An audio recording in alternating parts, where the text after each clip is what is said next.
महाराज जी, कैसा रहा आपका ये पूरा अनुभव? ये वो भूमि है जिन पे भगवान के श्री चरण कमलों का स्पर्श हुआ है। ये तो भगवान की हम कथा गायन करते हैं, उस कथा का प्रभाव है। अगर राम नहीं तो जहान नहीं। हमारे यहाँ यह कहते हैं कि जो हमारा है वो हमारे पार्टनर के लिए है, चाहे हमारा प्रेम हो, चाहे हमारा धन हो।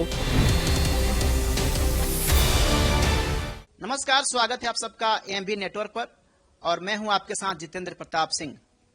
सनातन धर्म ध्वज रक्षकों में सबसे अग्रणीय रहने वाले विश्व प्रसिद्ध कथावाचक और शांति दूत देवकी नंदन ठाकुर जी हमारे साथ मौजूद है बातचीत करने के लिए।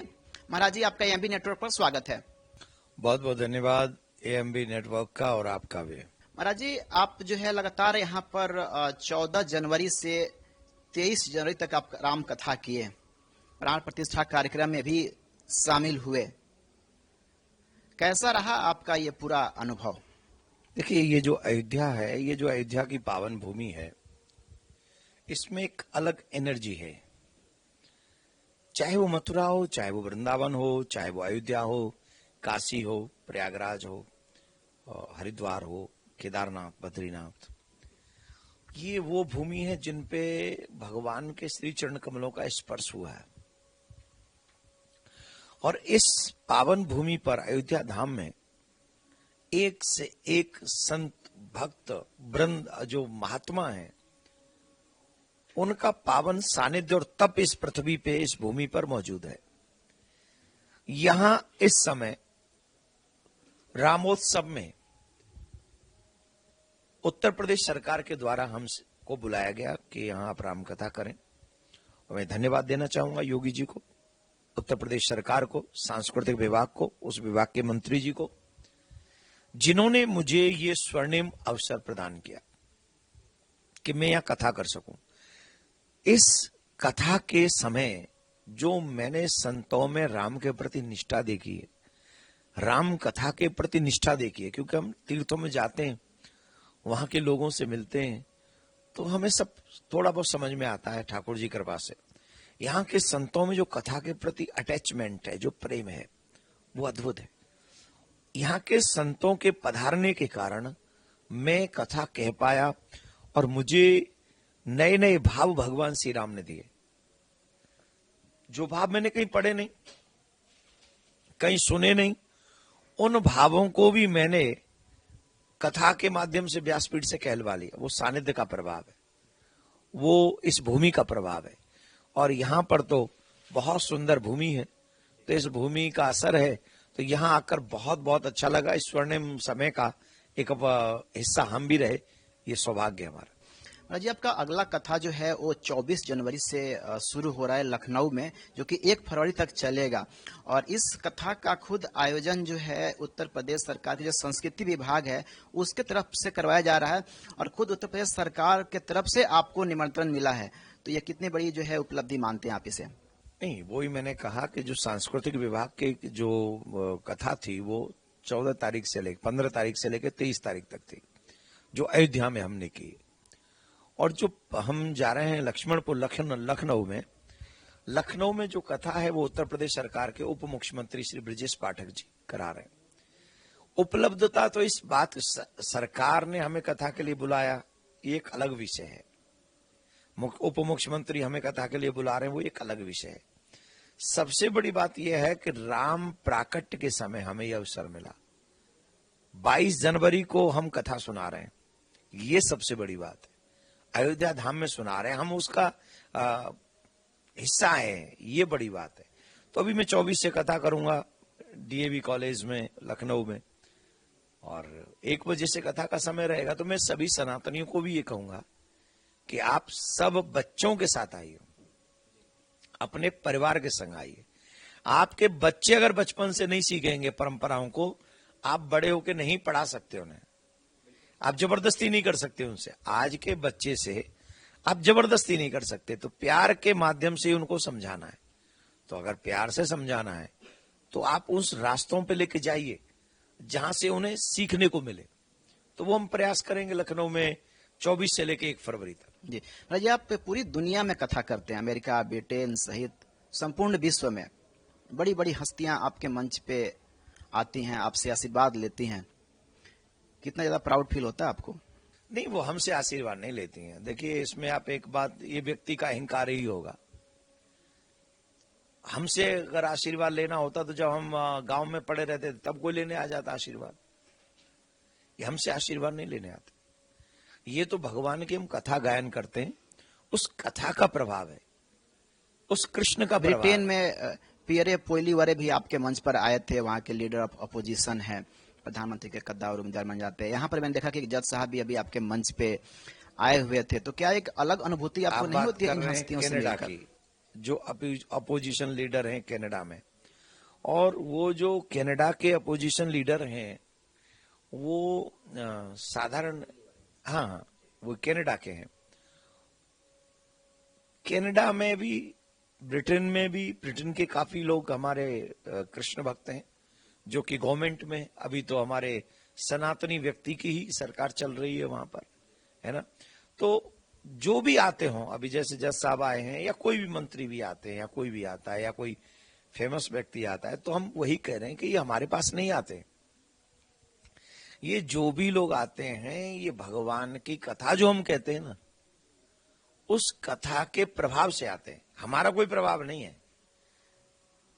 आपके हाथ में माइक ना हो तो आपका क्या प्रभाव रह जाएगा? इनके हाथ में कैमरा ना हो तो इनका क्या प्रभाव रह जाएगा? सत्ताधारियों के नीचे कुर्सी ना हो तो कुर्सी का प्रभाव ना हो तो क्या प्रभाव रह जाएगा?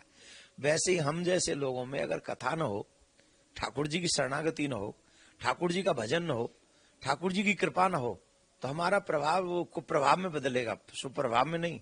तो ये तो ठाकुर जी की कथा का प्रभाव है कि इतना मान सम्मान सनातनी जगत हमको देता है।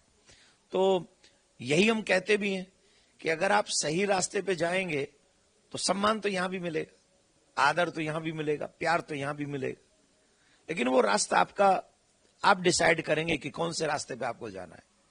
तो आई होप कि वो सब कन्हैया की कृपा से ही संभव है। प्राउड अगर हम इसमें करेंगे तो भी ठाकुर जी को अच्छा नहीं लगेगा, तो प्राउड करने वाली कोई बात नहीं है। आज मेरा समय है, कल किसी और का आएगा, परसों किसी और का आएगा। एक गाने की पंक्ति मुझे याद आ रही है, मैं पल दो पल का शायर हूं, पल दो पल मेरी कहानी है, और मुझसे पहले कितने शायर आए और आकर चले गए, वो भी एक पल का हिस्सा थे, मैं भी एक पल का हिस्सा हूं, कल तुमसे जुदा हो जाऊंगा जो आज तुम्हारा हिस्सा हूं। है तुमसे, मुझसे अच्छे कहने वाले, तुमसे अच्छे सुनने वाले, कितनी अच्छी, हालांकि फिल्मी गाना है, मैं बचपन में मैंने सुना है, मुझे अभी तक याद है, पूरा याद नहीं, ढंग से याद नहीं है इसको, लेकिन इसमें तथ्य जो शब्दों का है, वो भी एक पल का हिस्सा थे, मैं भी एक पल का हिस्सा हूं। अगर मैं प्राउड करूंगा तो मैं सत्य ठुकरा दूंगा। करोड़ों गुना मुझसे ज्यादा अच्छे कथाकार इस पृथ्वी पर आए थे और वो ठाकुर जी के चरणों में समा गए। मुझसे अच्छे कथाकार अभी भी धरती पे हैं, वो भी कन्हैया में समा जाएंगे और आगे भी आएंगे। मुझसे करोड़ों गुना अच्छे कथाकार और भी आएंगे। प्राउड किस बात का करूं? और सत्य है कि उनको भी कन्हैया के चरणों में समाना होगा। जो आए थे, जो आए हैं, जो आएंगे, तीनों जब समाएंगे कन्हैया में तो मैं भी समाऊंगा। तो सारा प्रभाव तो कन्हैया का ही है, हमारा तो कोई प्रभाव है नहीं। पर हाँ, कन्हैया ने हमें इस लायक बनाया कि हम कन्हैया के गीत गा सकें। ये ठाकुर जी की करोड़ों करोड़ों अरबों अरबों अनंत अनंत कृपा है, उसकी कृपा के बगैर संभव नहीं। बिल्कुल। मतलब जी कल प्राण प्रतिष्ठा हो गया मंदिर का, उसके बाद से कुछ लोग कह रहे हैं कि प्राण प्रतिष्ठा हो गया, राम मंदिर तो बन गया, उससे क्या होगा? जबकि संत समाज कह रहा है कि राम मंदिर से प्रभु श्री राम की कृपा से मानव का कल्याण होगा। तो राम से मानव का कल्याण जो है वो कैसे संभव है, थोड़ा उसको आप विस्तार से बताइए। देखिए, राम के अगर राम नहीं तो जहान नहीं जी, जो राम के नहीं वो किसी नहीं, वो एक नारा है, पर मैं जो बात कह रहा हूं वो है, राम नहीं तो जहान नहीं। राम ही तो हैं जो मेरे प्राण हैं, राम ही तो हैं जो आपके प्राण हैं।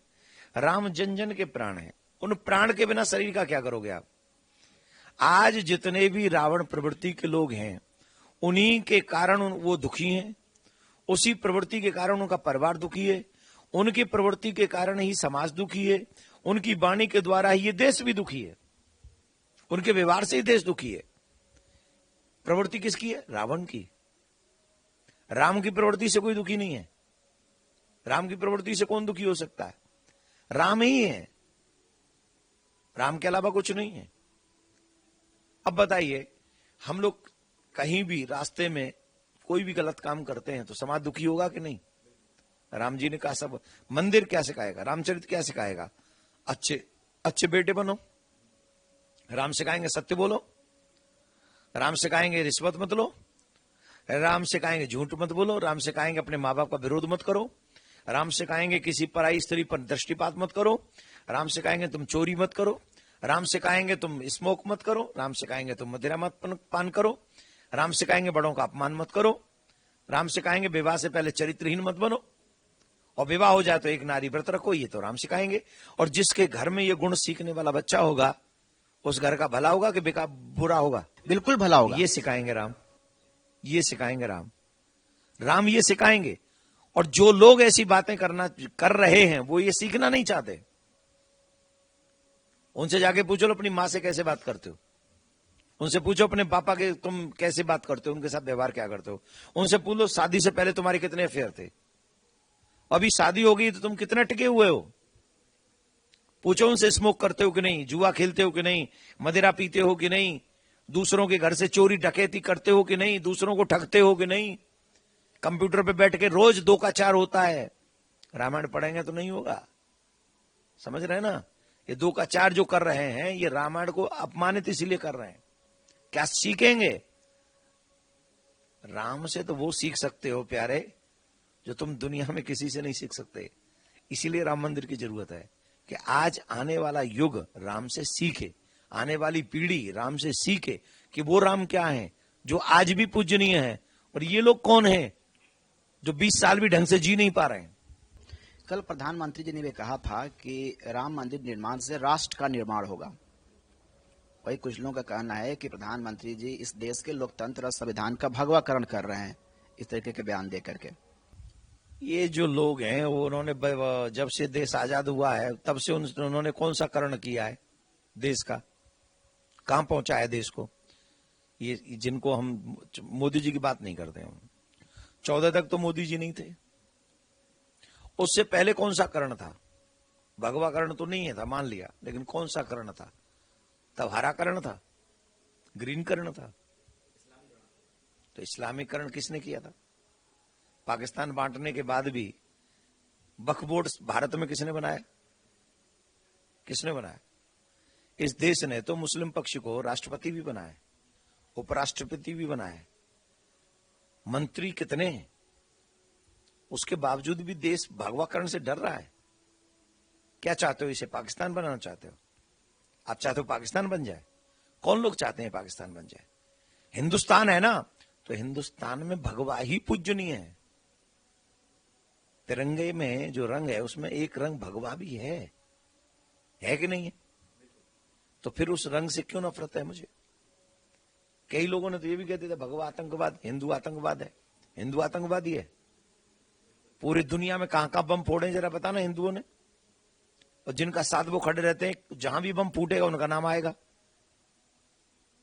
फालतू की बातें करते हैं भाई। ये वो लोग हैं जो न तो वो चाहते हैं कि उनका भला हो, न वो चाहते हैं देश का भला हो। देश का भला रामायण से होगा, देश का भला गीता से होगा, और देश का भला संस्कारों से होगा, देश का भला भारतीय संस्कृति से ही होगा। उस भारतीय संस्कृति को ताक पे कौन रख रहा है हमें ये बताओ, और क्यों रख रहा हो? उस भारतीय संस्कृति में ये बुराई है, वो बुराई गिनाओ ना हमें भैया। वो बुराई बता दो कि ये बुराई हमने इसलिए इसको फॉलोअप नहीं किया, बताओ हमें। माता पिता के चरणों में सर झुका के प्रणाम करो, छुड़वा दिया। क्या करवाया? बोले हैंडशेक करो, पापा से हैंडशेक करो। पहलवान है कोई? पापा से कुश्ती करेगा जो हैंडशेक करेंगे?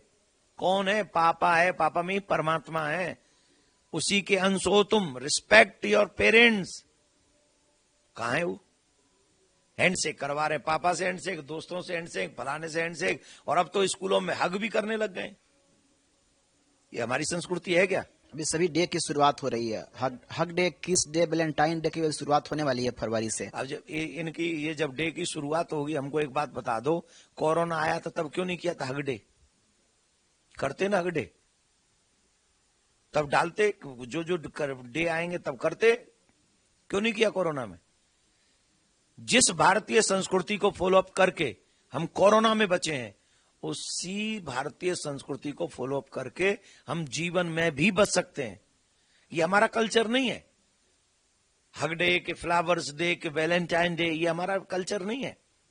हमारे यहां कहते हैं कि जो हमारा है वो हमारे पार्टनर के लिए है, चाहे हमारा प्रेम हो, और वो जब शादी हो जाएगी उसके बाद ही वो हमारा, वो सब कुछ उसका है। शादी से पहले हम किसी को हक करें, हम किसी को हैंडशेक करें, हम किसी के साथ मूवी थिएटर में बैठे रहें, ये चरित्रहीनता है हमारे शास्त्रों में। इससे आप बच नहीं सकते। और एक बात, जो मनुष्य चरित्रहीन होता है, हमारे शास्त्र ऐसा कहते हैं कि उस व्यक्ति के द्वारा उत्पन्न की हुई संतति, मतलब पुत्र या पुत्री, उसके द्वारा भी हमारे पितृ जो है जल ग्रहण नहीं करेंगे। और हमारे यहां व्यवसाय यही है कि हम अपने पितृ ऋण से उऋण हो सकें। और पितृ ऋण से उऋण तब होंगे जब हमारे घर में एक ऐसी संतान हो जो हमारे पितरों को जल दे सके और हमें भी जल दे सके। और वो भी तब जब दोनों ही चरित्रहीन न हो, न लड़की चरित्रहीन हो न लड़का चरित्रहीन हो। अब बताइए, ऐसे देश का निर्माण किया है हमारे लोगों ने? किया है क्या? किसी भी बड़े शहरों की बात नहीं कर रहा हूं, छोटे शहरों में चले जाओ, स्कूल और कॉलेजों में चले जाओ, आपको वहां जाके पता लगेगा कि ये भारत के स्कूल कॉलेज नहीं है।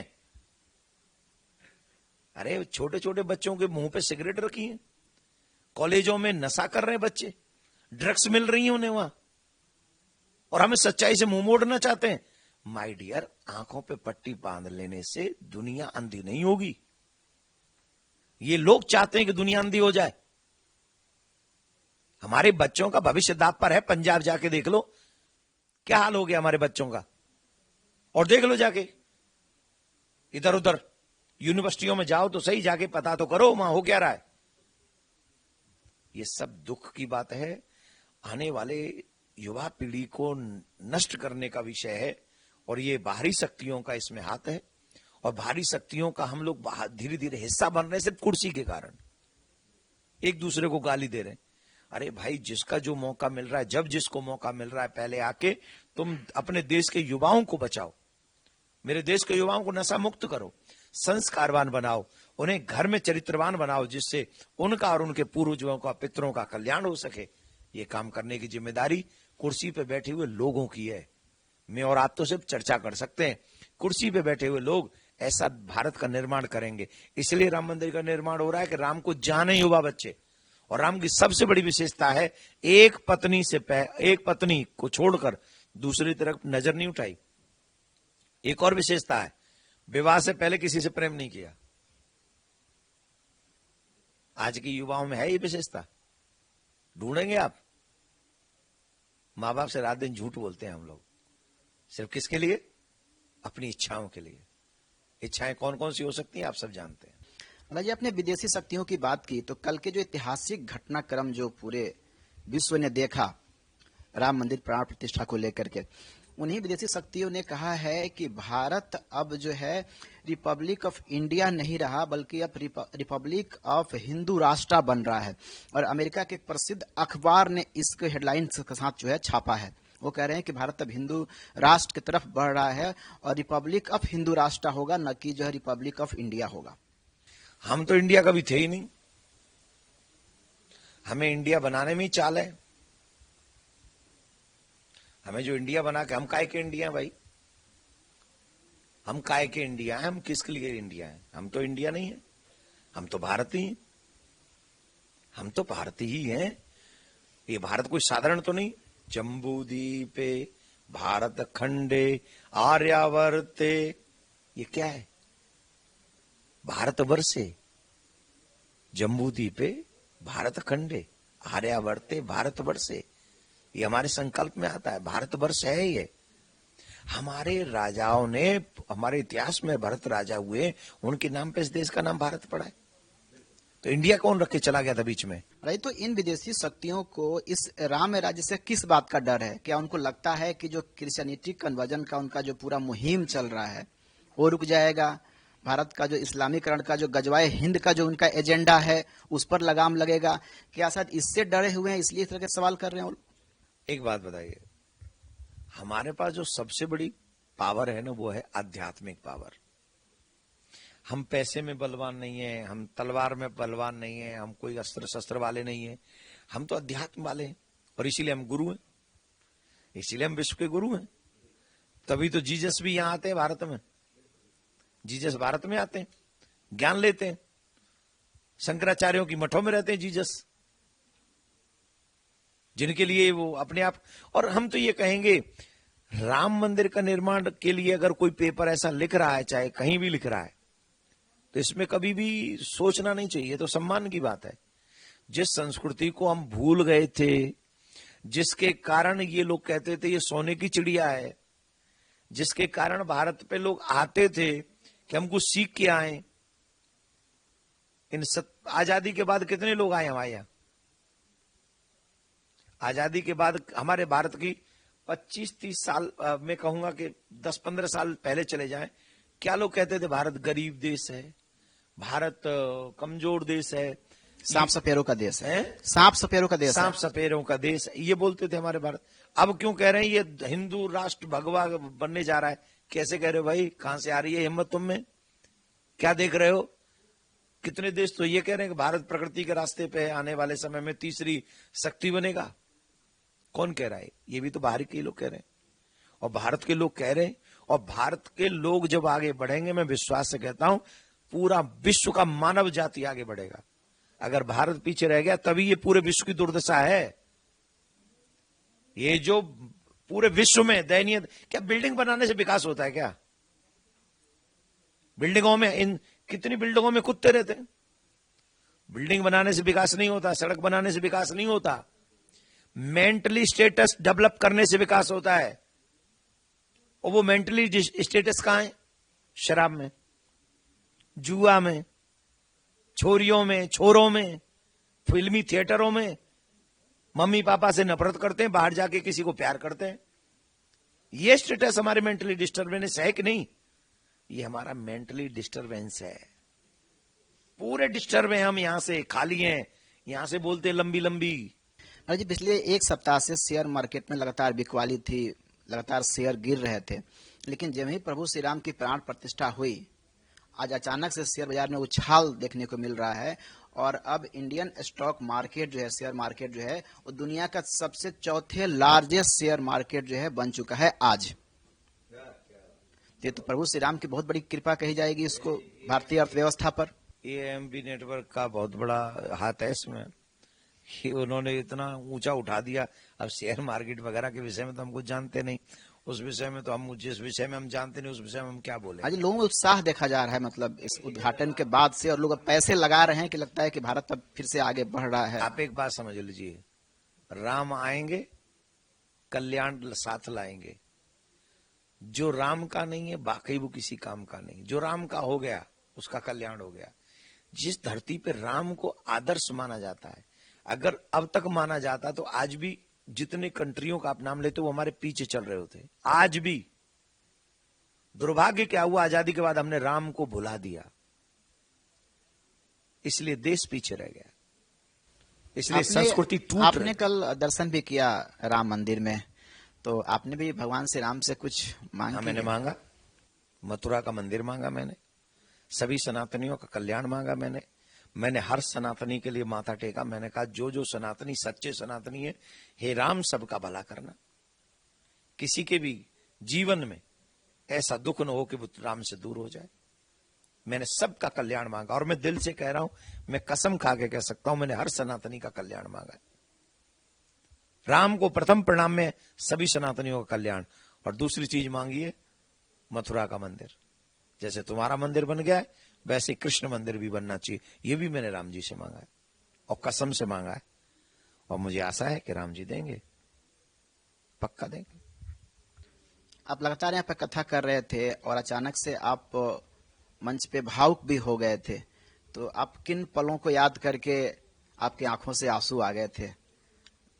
ये वो शायद 21 तारीख की बात है। 21 को जब मैं कथा कह रहा था तो अचानक से मुझे याद आया कि कल सूर्य उदय होगा और कल 22 जनवरी होगी और कल 500 वर्ष का अंधकार छटेगा। तो वो पल जैसे ही मुझे याद आए, शब्दों में मैं जब बोलने लगा तो मुझे राम का वो चरित्र, भक्तों का वो त्याग, वो समर्पण, वो लाशें जो सरयू में बहा दी गई थी, वो लोग जो जिंदे उन्हें मुर्दा समझ के बहा दिया गया था, मुर्दा बना के बहा दिया गया था, वो रक्त से लथपथ सरयू का स्मरण आया और उसके बाद एक सच्चा सनातनी रोया था उस दिन। सनातनी होने के नाते में कि इन दिन इतने सालों का कलंक मेरे निकल गया है 22 जनवरी को, ये सब अनुभव किया।